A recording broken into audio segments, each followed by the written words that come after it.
Welcome back to Sanhita Vlogs. This is Sanhita Reddy. ఈ రోజు video egg biryani. ఈ video specially for family and friends, ఎందుకంటే మా అత్తయ్య చాలా బాగా చేస్తుంది. ప్రతి ఒక్క రెసిపీ అడుగుతారు అనమాట. సో అత్తయ్య ఫోన్లో లిటరలీ ఒక వాయిస్ రికార్డింగ్ ఉంటుంది, ఎవరు అడిగినా అది పంపించేస్తుంది. ఇప్పటికి చాలా మందికి పంపించేసింది. అట్లే నేను అడిగితే నాకు కూడా పంపించింది.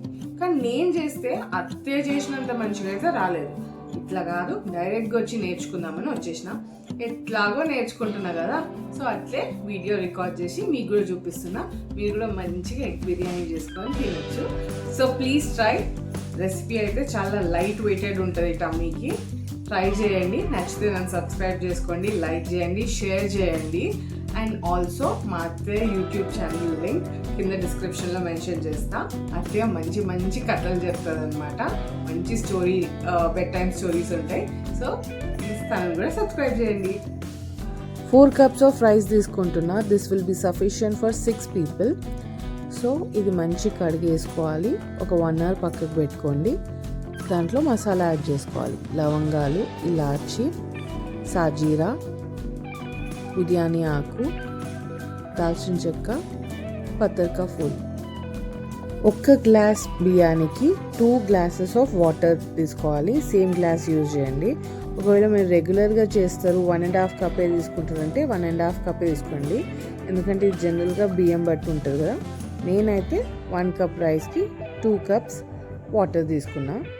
రైస్ కుక్ అయ్యే లోపల ఒక బిర్యానీ హండీ తీసుకొని కొంచెం బాగానే నెయ్యి పడుతుంది. దాంట్లో ఆయిల్ కూడా యాడ్ చేసుకోండి.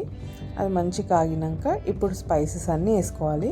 ఇందాక స్పైసెస్ ప్లేట్లో చూపించిన కదా, అంతే క్వాంటిటీ మళ్ళీ తీసుకోవాలి. ఆనియన్స్ వేసేసుకొని మంచిగా ఫ్రై చేసుకోవాలి. ఈ ఆనియన్స్ ఇట్లా కొంచెం కచ్చా లేకుండా మంచి గోల్డెన్ కలర్ అయ్యేదాకా ఫ్రై చేసుకోండి. చూస్తుండ్రు కదా, ఇట్లా బ్రౌన్ కావాలి. దాని తర్వాత టమాటోస్ యాడ్ చేసుకోవాలి. బిర్యానీలో టమాటోస్ ఏంటి అని అనుకుంటుండొచ్చు, కానీ ఎగ్ బిర్యానీలో అయితే టమాటోస్ వేసుకుంటాం. దాంతోపాటు ఒక 4-5 గ్రీన్ చిల్లీ వేసుకోండి. మీకు ఇంకా స్పైసీ కావాలంటే కొంచెం యాడ్ చేసుకోవచ్చు, కానీ లాస్ట్లో మనం రెడ్ మిర్చి కూడా యాడ్ చేసుకుంటాం. ఇవన్నీ మంచిగా ఫ్రై అయినాక జింజర్ గార్లిక్ పేస్ట్ కూడా యాడ్ చేసుకొని ఇదంతా మళ్ళీ ఫ్రై కావాలి. ఇది కొంచెం ఫ్రై అవుతున్నప్పుడే పుదీనా వేసుకోవాలి. పుదీనా వల్ల మంచి ఫ్లేవర్ వస్తుంది, మిస్ అయితే చేయకండి. తర్వాత పసుపు కొంచెం తక్కువ వేసుకోండి. మిర్చి and salt according to your taste. మేమైతే కొంచెం స్పైస్ తక్కువ తింటాం కనుక తక్కువనే వేసుకున్నాం. మీకు ఎక్కువ కావాలంటే వేసుకోవచ్చు. దాని తర్వాత పెరుగు యాడ్ చేసుకోండి. ఈ పెరుగు అంతా మంచి కుక్ అయి పైకి ఆయిల్ లాగా వచ్చేయాలి. అప్పుడు మనకు అది మంచి కుక్ అయిందని తెలుస్తుంది.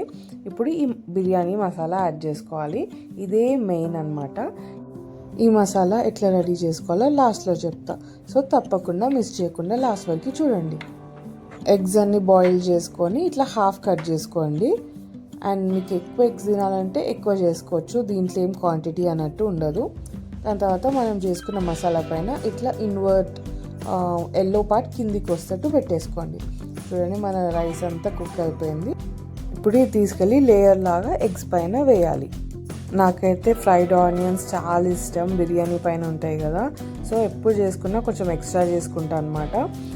ప్రతి బుక్కకి కావాల్సిందే. సో చాలా ఆనియన్స్ వేసుకున్నా. దాని మీద నుంచి కొంచెం కొత్తిమీర, పుదీనా కలిపి వేసేసుకోండి. అండ్ ఆల్సో ఇట్లా కొంచెం గీ యాడ్ చేసుకోండి పైనుంచి. ఆయిలీ ఉంటుంది, ఇట్లా డ్రై ఉండకుండా. ఇదంతా అయిపోయాక ఒక ప్లేట్ పెట్టి దాని మీద ఏమైనా వెయిట్ పెట్టండి. 20 minutes later. అండ్ 20 minutes తర్వాత బిర్యానీ రెడీ అయిపోయింది. చాలా మంచి స్మెల్ వస్తుంది అనమాట. మీరు కూడా తప్పకుండా ట్రై చేయండి. అండ్ నేను బిర్యానీ మొత్తం కలపను, ఇట్లా వైట్ మసాలాకి మసాలా ఉండి ప్లేట్లో కలుపుకొని తింటా.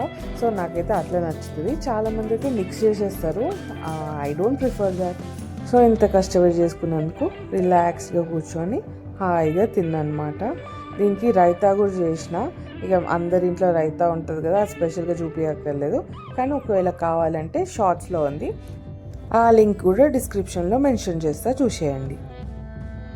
బిర్యానీకి మసాలా అనేది చాలా ఇంపార్టెంట్. దానివల్లనే టేస్ట్ అండ్ స్మెల్ మంచిగా వస్తుంది.